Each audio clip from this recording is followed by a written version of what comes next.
My name is Adriana Berenice Acosta Nun. I'm from Universidad del Valle de Mexico, Campus Veracruz, that's in Mexico, and I'm studying communications. Hi guys, I'm Nelson David Bassi. You can call me Nelson, you can call me David. And as you can see, I'm now in New York. It took me about 22 hours to get here, 2 flights, long flight. I mean, that was the longest flight I ever had in my life. But trust me, it was worth it. It is worth it actually. I'm Daniel Rubio Sanchez. I'm from Spain and I'm a student at the Universidad Europea de Madrid. I'm currently studying a double bachelor's degree in international business and international relations. Well, I'm really excited and nervous at the same time, but I'm really confident that we're going to do a great job. It's the first day of interviews and we're going to do great.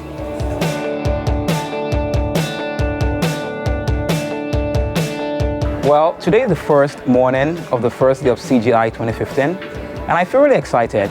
We've spent the past day, preparing and practicing for today, and it's about time we go out there and, do what we've always learned to do. And I look forward to today, actually. I'll be doing some good interviews and a bit nervous, but also confident in my team that we'll be able to pull it through. I wasn't expecting it to be so difficult in the sense that you have to get ready, you have to spend a lot of hours preparing these interviews, preparing yourself, knowing how to actually interview and how to deal with someone appearing on your set and just wanting to be interviewed, and you have to know how to face and address the situations. So my expectations is that we do a great job, that we get to meet these important people and learn a lot from them, and most importantly to be able to connect with the Laureate Network and be able to give them and transmit the insight and the messages that these important people are going to tell us.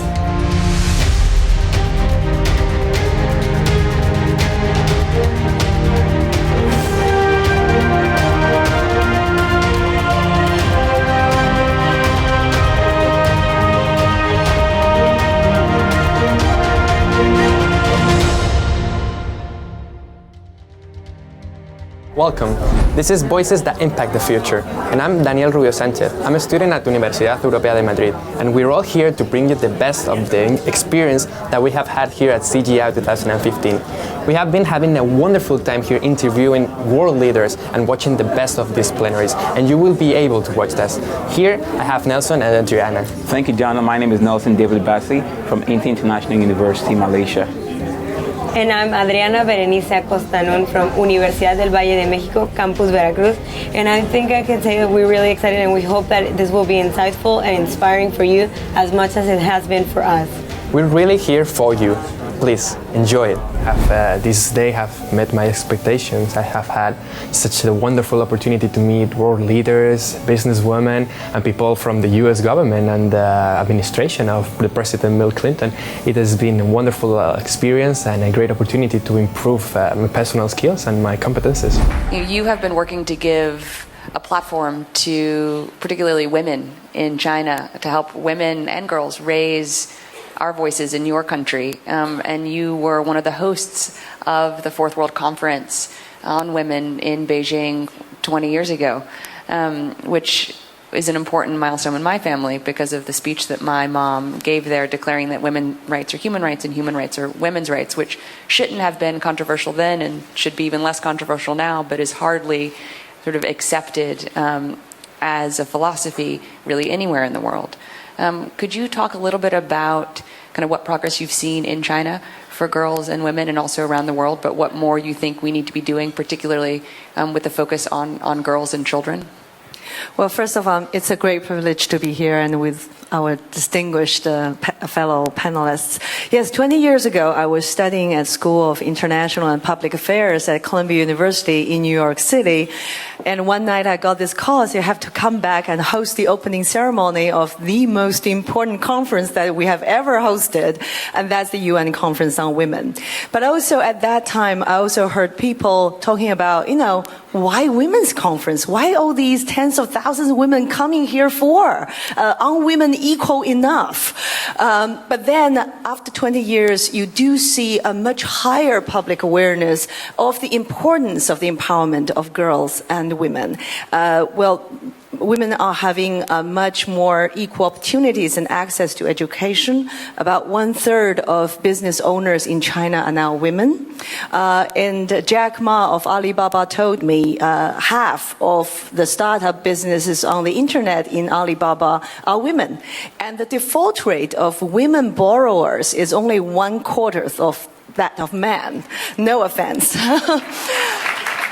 And, I'm very much involved in capacity building for young women leaders in both philanthropy and business. I guarantee you, women are learning and progress very fast. And sometimes they tell me, we should also engage men, otherwise they will be left out.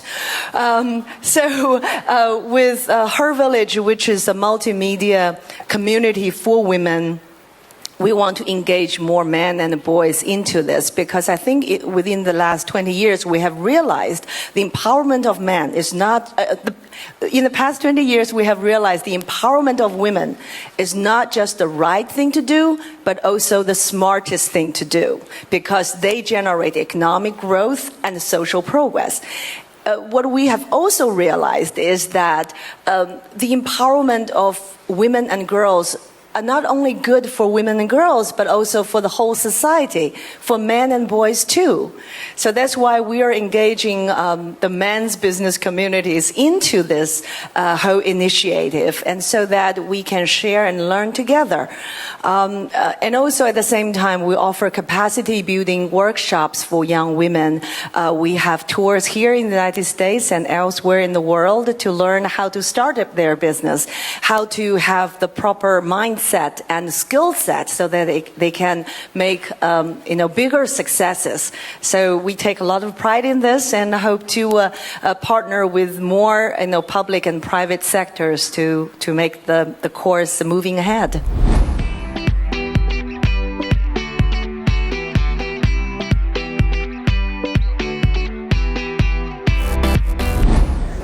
Yang Lan is known as the Oprah of China, and she's a powerful advocate for women's rights.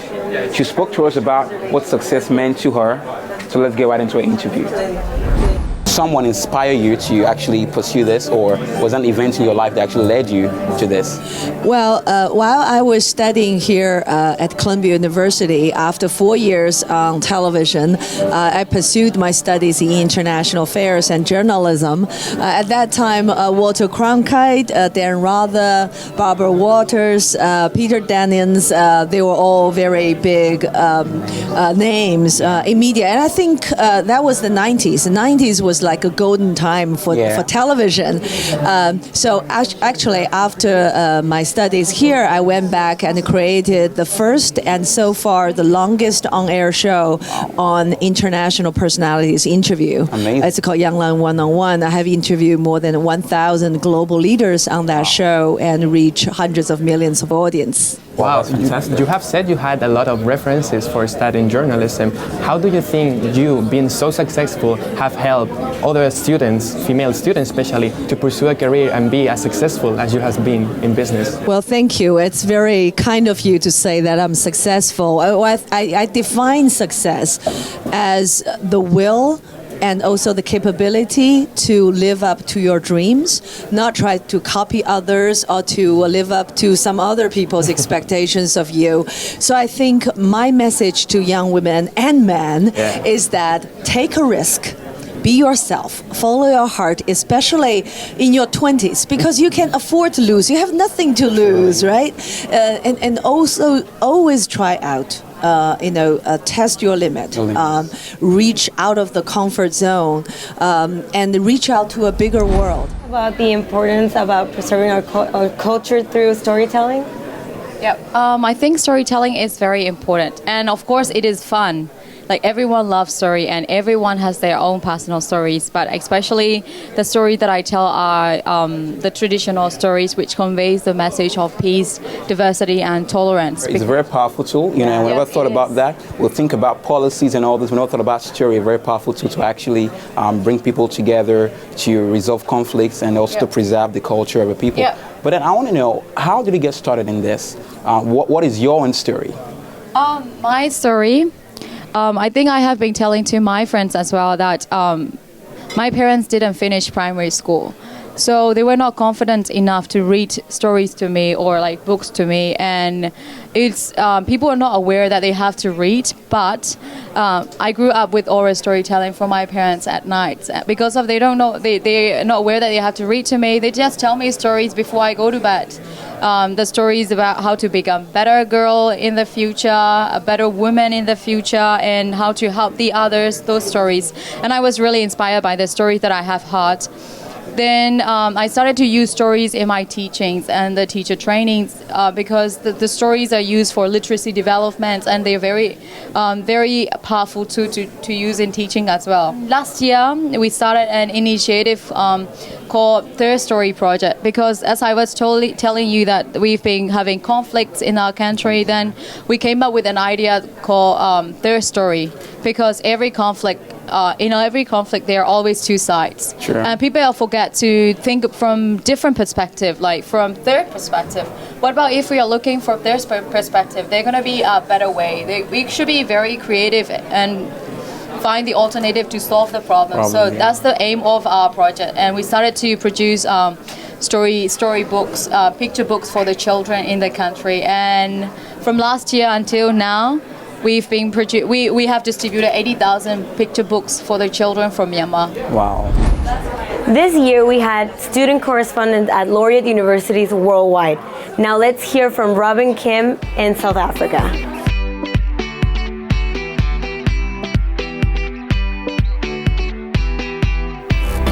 Hi everyone, it's day one of the Clinton Global Initiative 2015 and we are broadcasting live from MSA. With me today I have our Director of Engagement, Mr. Craig Rowe, and he's here attending the live broadcast for the Clinton Global Initiative.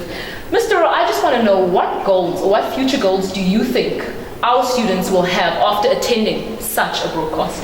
Kim, I think that the moment young people get to sit together globally, but also sit with leaders that they respect, they would draw ideas, draw initiatives, and formulate their own plans. So you don't want a replication of everything that's already happened. You want new plans, new ideas, new initiatives.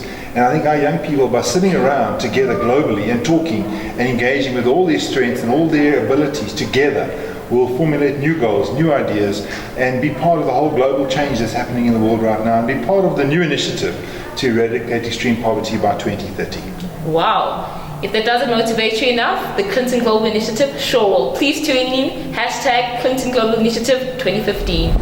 Today I had the opportunity to interview Madeleine Albright, and it was really inspiring and motivating because she was the first appointed secretary for the United States, the first female secretary. And I think that tells a lot about women being able to pursue whatever career they want, and that even if they face obstacles, no matter where they are, they can overcome them and go far. So I really like that. My advice to women who want to be leaders is don't be afraid. Like, I know things sometimes are scary, like to try new things is scary, but you have to have the confidence in yourself to try things that you like and that are your passion. If you fall or if you trip or if you make a mistake, you're gonna learn. You're not gonna die. You're not gonna you're not gonna suffer something and you're not gonna be able to recover. It's gonna be an experience and you're gonna learn from it. So the next time that you try, you're probably gonna go further until you get where you wanna be and you're gonna be successful at it. So don't be afraid. We're women, we're strong, and we can do this. What do you think are the biggest challenges the world is facing in the international context we have nowadays? Well, there are an awful lot of challenges, and I think the challenges are that our interconnectedness has shown that very clearly what happens in one place affects everybody everywhere else. But and that is positive and negative. I think that we are really all related. I do think that one of the things that's happened is that people feel they need to identify more with their own types of people, which is fine unless you decide you're going to hate the people next door. And so that is part of the issue, the positive aspects of the global connectivity and the negative aspects that are hard to deal with, and all that's happening with technology. So a little more about you, a question. So what inspired you to get to where you are today? Well, I call myself a very grateful American.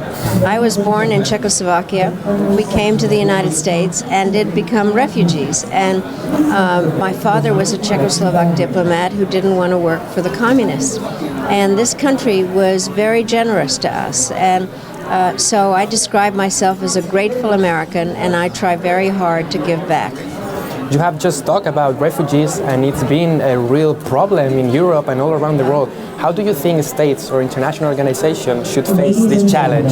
I think that we have to realize that most people would prefer to live in their own country, but if they can't, they need to be welcomed. They can be very productive people in the countries where they are welcomed, and we're all human. We can't treat the people like animals. We have to, and I think the United States should step up and take a leadership role in this.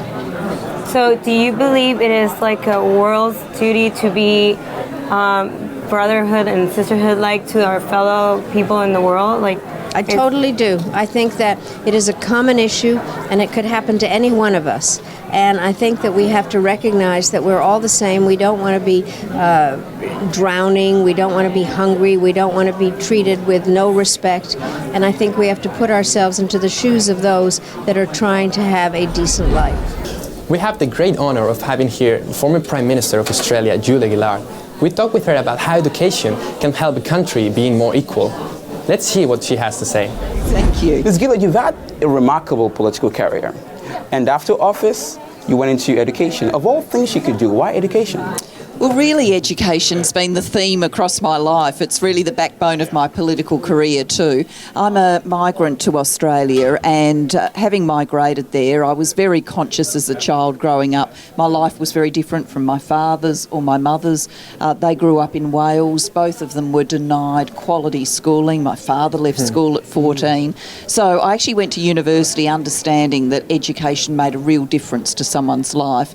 And it's that propelled me into politics. And what I did in politics was so much built around opportunity for Australian kids. So it's been a natural fit post-politics to stay in education, but now globally advocating for every child to get a great education. Wow, that's phenomenal. How do you think education can help us change the world?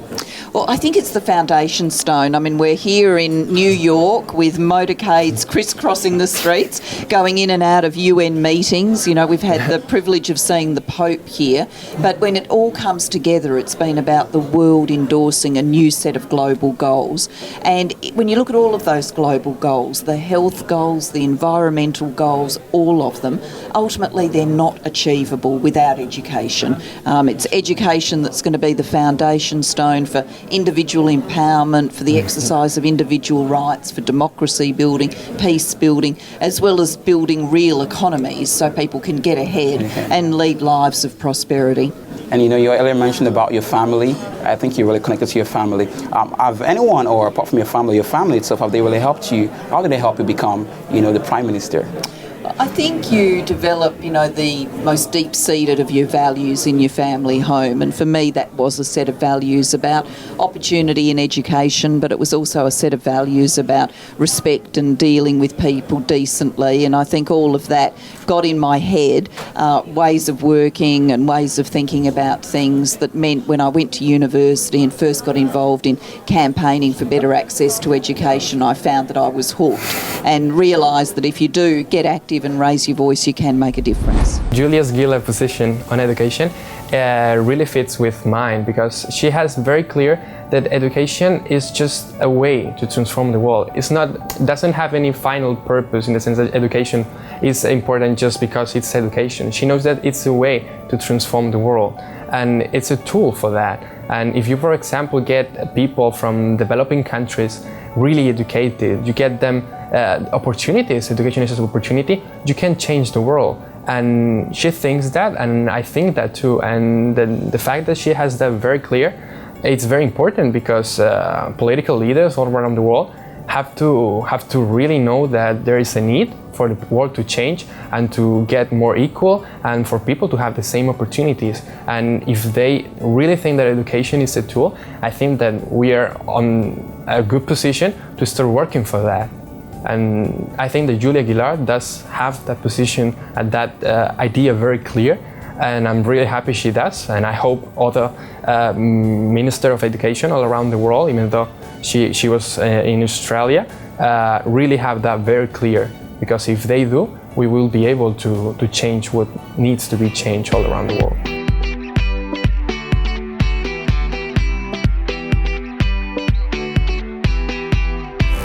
How do you think the Laureate Educational Network prepared the students for the workforce, or to be more outstanding in the competitive society outside? Sure.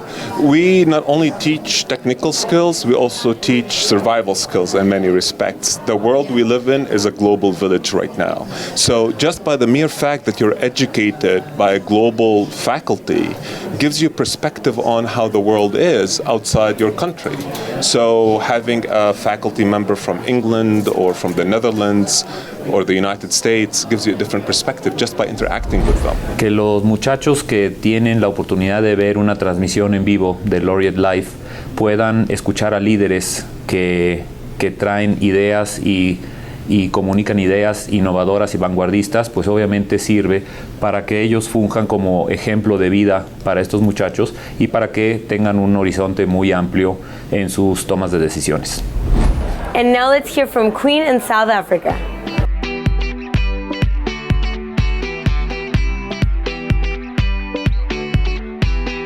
Hi everyone, my name is Queen Dutebe. I'm the university correspondent for Mana, South Africa. This is the first day of the Clinton Global Initiative broadcast, and we have Lesego Ramayela, who's a second year accounting student here at the university. And she's going to be answering a question for us. Lesego, what benefits are there of being part of the Laureate network? I genuinely think because it connects us internationally and we're able to connect globally.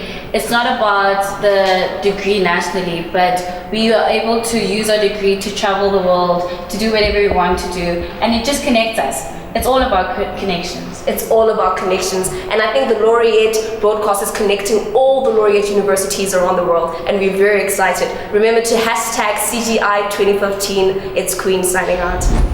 So perhaps, not surprisingly, Ursula and I are here this morning to talk about how we can all do a better job of including and empowering those who are too often not included and empowered in the formal economy, particularly in the tech sector, notably women and minorities.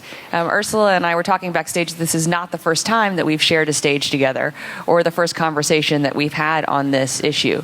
And yet we take some comfort from the fact that more and more people seem to be paying attention to this conversation, and more in different voices than just ours are joining and pushing forward the conversation. To ensure that you can continue to build an inclusive company, you need to have an increasingly inclusive pipeline. And one thing I know that we've also talked about before, and something that we've been highly focused on through CGI, is how do we ensure that more people can see themselves growing up to be heads of companies like Xerox, and this is an area where we have lost ground. This is the single most passionate area that I am personally in our company is focused on, and this is including into this the future problem solvers, more and more women and underrepresented minorities in STEM subjects. One of the reasons why I agree to sit in places like CGI, in addition to the fact that you asked me to come here, and I'm a big fan of yours, is that I want people to know that engineers and scientists look like me. That's who I am. I was just a regular person born on the Lower East Side of Manhattan who happened to, luckily, engage in a set of educational initiatives that ended up in degrees in engineering. That shouldn't be by luck that you ended up there. It should be more programmatic, more purposeful, that we get more and more people engaged here. If we don't solve this problem, if we don't solve this problem for anyone, men and women, but if we don't solve it for women and underrepresented minorities, for sure they will continue to be only 5% of the CEOs in Fortune 500 being women. There will continue to be wage disparities that are shocking still in the United States, where a woman makes 78 cents for every dollar a man makes. This is a real country. We track everything, right? We know everything that goes on, and we still have this cluster of inequality that can be affected, but it's not going to be affected by one program or one person. It can be affected by stepping out a little bit and owning, stepping out a little bit and owning part of the problem. Putting that all together, we should be able to make progress. By the way, progress is being made. It's not like we're standing still, but nowhere near at the rate that you would expect it in a developed country. And forget about the developing countries. Chelsea Clinton is the vice chair of the Clinton Foundation. She's most passionate about girls and women having equal opportunities to quality education. She spoke to us about the impact of education on children around the world. So let's get right into our interview.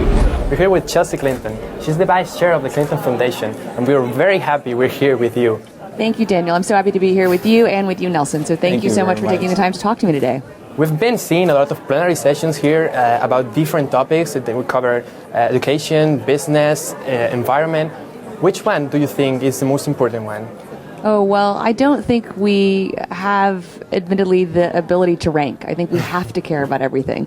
I think, though, we can each choose to engage where we are most passionate and where we think we can make the most difference. So I would urge young people who kind of get overwhelmed by caring about everything to think, well, what makes me the angriest at this moment in time? Or what inspires me the most? So what problem do I want to try to help solve? Or what work do I really want to try to help support?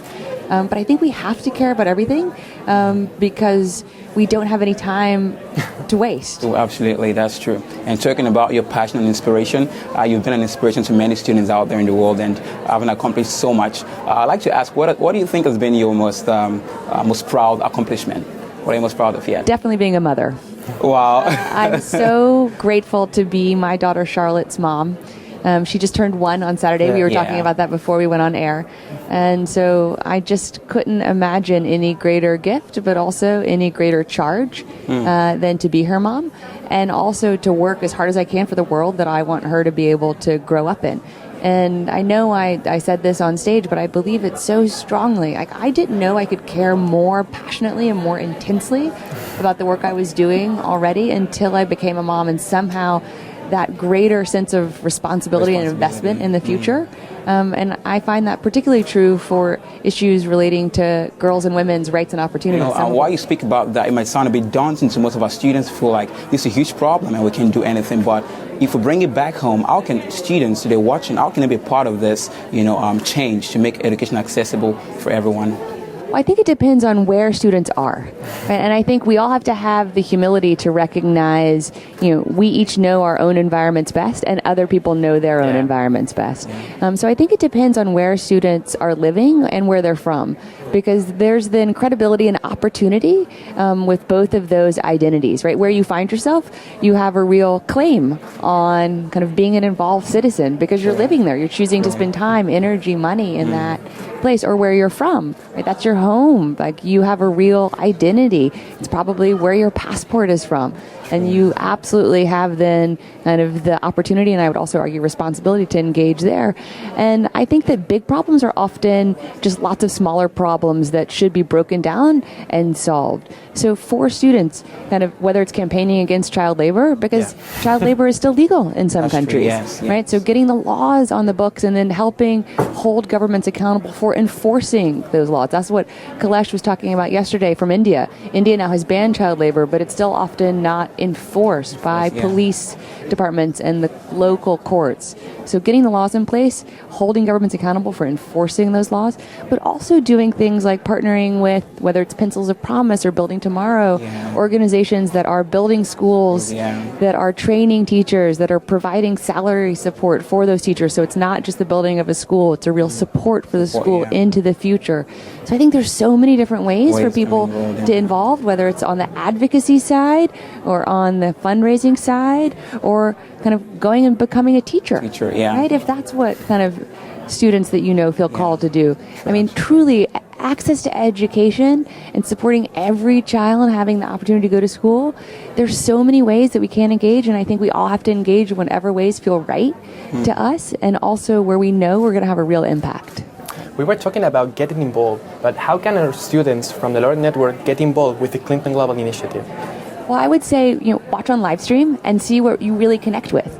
because there are so many ways to help amplify the commitments that people are making. So whether that is supporting Timberland's program to now plant 5 million more trees in Haiti because they already planted 5 million trees, or whether that is with Building Tomorrow and helping to support building another school in Uganda, or whether that is raising awareness about the challenges that women and girls still face, something that we were talking about earlier today, or in this country, in the United States. I came from a session focused on child hunger in our country. 1 out of 5 kids in America is food insecure. And a big challenge there is that a lot of people don't know that. Yeah. So I think there's so many things that Laureate students can do. Help raise awareness or help raise funds if you really care about and you have capacity to do that. But don't underestimate the value of raising awareness. I think we often think that people know things that we know, but that's often not true. That's true. And we have to have real awareness, and we have to have then real understanding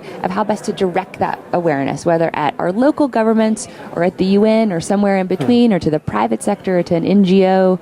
And I certainly hope that exploring the CGI commitments portfolio really helps students understand that, understand kind of who is best situated to solve which problems and why, and what can then each of us do to support that. And now let's hear from Jasmine in Brazil.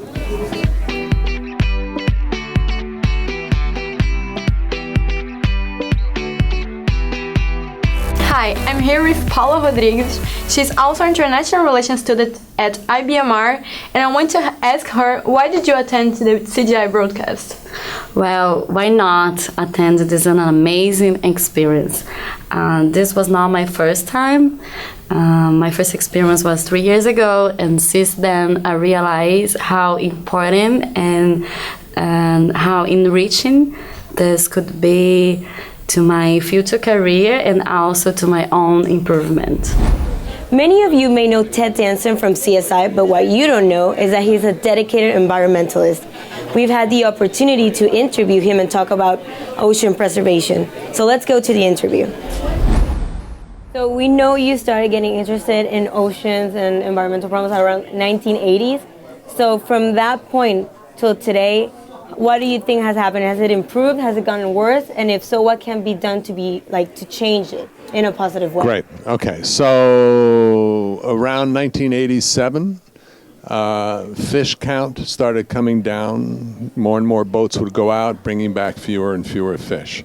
So that trend has continued. But all of a sudden now, because the focus has changed to saving the oceans to feed the world, we now have people's attention. We know what to do. So we've seen that there's organizations that are concerned about this and that they're playing their part. What would you say to us students and students back at home, that how can they put some effort to change the situation and make help get the oceans clean? First off, I know this is self-serving, but I really encourage you to go to oceana.org, because it's a brilliant website and they're doing amazing work all over the world. You can become an ocean advocate by just clicking your finger on your computer and signing up. You don't have to pay money. And then if we need you to send an email to any place in the world that needs to hear from you, all of a sudden 60,000 people sending emails can make a huge difference. So go online and find out how you can participate. The other thing is, if you're into technology, it is you who are going to be inventing things we don't even know about yet that will help save the oceans. For example, we're working with Google and SkyTruth, which is a satellite company, so that we can map in live time what every ship out there is doing. And if they're starting to fish illegally, because you can see them slow down and start to zigzag, you will be able to know that ship's name, where it's going, and you can then send somebody to meet them and go, you're busted. So the technology, which you were talking about earlier, is going to, I think, help us with so many of our environmental problems. There will be solutions we haven't even dreamt of yet.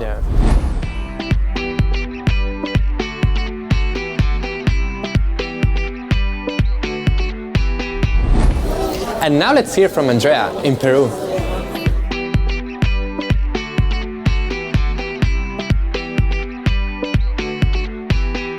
What are some key takeaways that you have gained at the broadcast? Well, I was really interested in the panel about young unemployment. I think that's a really heavy issue that is affecting especially developing countries like Peru, the country where I come from. So I love that panel. I think that Mr. Joseph Stiglitz is a pretty right man, such a right man, and I don't know. I think that he was right when he said that when society doesn't provide job opportunities to young people, you are actually ruining a whole generation, because they don't get to learn what they need, what they actually need. You know, the practice beyond the theory, to actually make business successful and make their society more successful. So that's I think that's the main takeaway. And how will you use the things that you have learned here in your country, in the world? Particularly, I liked a lot of what the CEO of the Lego Foundation spoke about when she speaks about alternative education and learning through play. And I think this affects me greatly, because I have a project that I've already been working on for a couple of years that's called Fun School, and that it goes for alternative education in Peru. And what we want to be is pioneers in all this learn through play and integrating technology into early education. Great. Well, I heard it was very competitive to be selected. Yes. Congratulations. Thank you. Obviously very impressive to be selected. And we are so humbled by that. Well, I'm so glad, and I hope you're having a great time. Oh yeah, we're learning so much. So, have you had some good visitors yet? Some interviews? Yeah. Who have you interviewed so far? We've interviewed Julia Giller, great. Reverend Jason Jackson. I just Malin Albright. Oh, wonderful. Wonderful. Fantastic. Really outstanding people. Any one of them would be a big interview. Now we have Dab Becker. He's the founder, chairman, and CEO of Laureate International Universities, and we wouldn't be here if it wasn't for him. We talked with him about the power of education has for changing the world. Let's watch that interview. Why did you decide to pursue a career in education? Well, thanks very much for the question, and I'm really pleased to be here with both of you today. For me, education was more about solving a problem than really about the concept of education per se. In fact, I think as an entrepreneur, I always have been trying to find and solve problems. And I think if those problems can be scalable and sustainable, then you can actually build an organization or a business around your solution. And Doug, looking at your story, you have a remarkable story actually. You started your first business at age 7, and you wanted to create several other businesses. So with that experience, what advice or what lessons can you give back to your students in terms of being entrepreneurial and starting businesses? Well, the first thing I'd say is don't really expect to start a business when you're 7. The business I started at 7 didn't go anywhere, but it was fun, and it developed for me a dream, a belief that maybe I could do something. I remember my father lending me his briefcase so that I could feel like a businessman when I was 7 years old. But over time, I did come up with ideas that really could work, and I got a little bit older. The business that I started that really took off, which was a healthcare technology company, I started when I was 17. And in that case, I think the key lesson is that even at 17, which is better than 7, I could never have been successful if I hadn't brought in partners and mentors, because you couldn't possibly know everything that you need at 17 or 27. And so I was very fortunate to bring in really capable and caring partners and a mentor, ultimately several mentors, and I learned so much from them, and that gave me the opportunity to avoid some mistakes. And more importantly, to survive and outlive the many mistakes that I did make. You were mentioning competences as an important part for employers. How do you think an event like this, and this being broadcast to a student, is useful for them and is valuable for all the network? I think part of it is really trying to understand, maybe beyond competencies, but the idea of character. That this event, CGI, it's really about solving the world's problems, and in many cases solving problems for the people who are the most vulnerable and needy people that you could find on the planet. And I think that one of the things that's happening in the world that I really love is that young people are more and more passionate about the role they can play in making the world a better place. So does that really tie into a specific competency? I'm not so sure. But does it inspire people to want to find a field in which they can contribute to the development of the world? Absolutely. And what I really like about it is that you can make an impact in the world almost no matter what profession you choose. Whether it's as an artist to draw people's attention and to see the world in new ways, or as a medical professional who can earn a living for their family with their skills, but maybe also donate their skills to people that can't otherwise afford it. There's a role for everyone. But what I think is important about CGI is a reminder that we all are needed to address these pressing problems. It's not going to be addressed just by government or just by a few big foundations in the world. Everybody has to do their part. And I think that's a very big part of the spirit of Laureate and the Laureate universities and students like you. We'd just like to know, what do you think, what opportunities, what skills do us as the students who are part of this Laureate network get that allows us to enter our careers with a global perspective and a global mindset?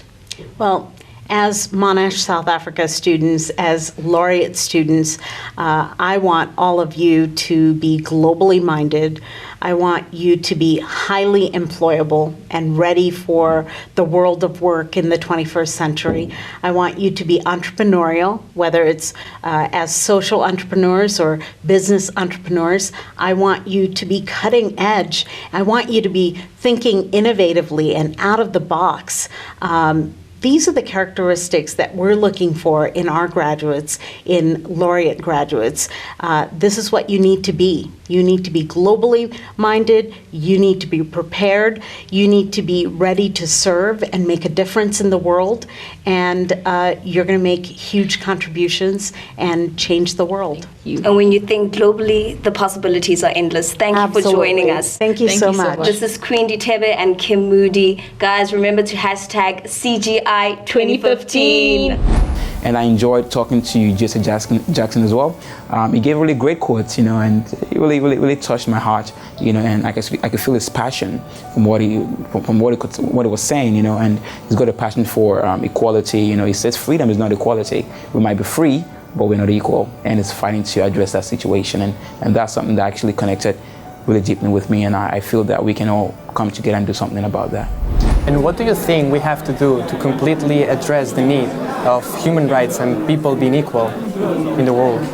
Well, demand that universal laws be applied, that is, that all people deserve drinkable water and affordable health care and access to education, development of their minds, their bodies, and their spirits. And that cannot be denied based upon race, or religion, or class, or tribe, as the case may be. In America, we have some tremendous unfinished business because we won't face up to the fact that African Americans face 246 years of legal slavery, another 100 years of legal apartheid laws, where 4,000 blacks were lynched trying to stop us from getting desegregation.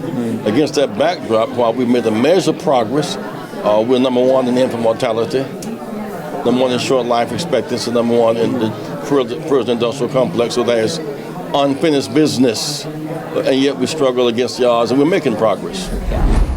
And now to a student correspondent in Cyprus, Vasilisa.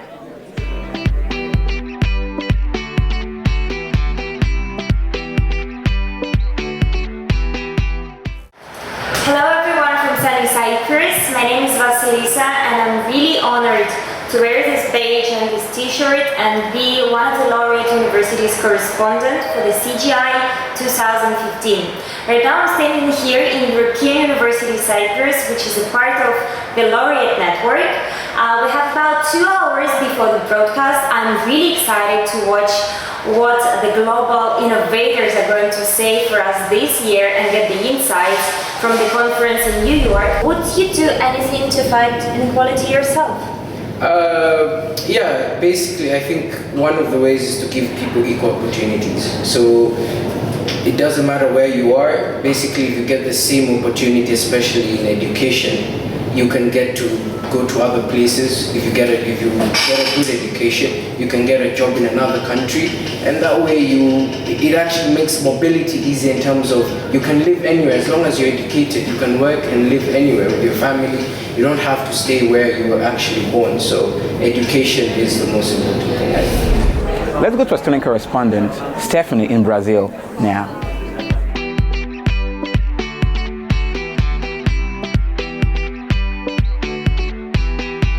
What points do you think was important about the CGI broadcast we just watched?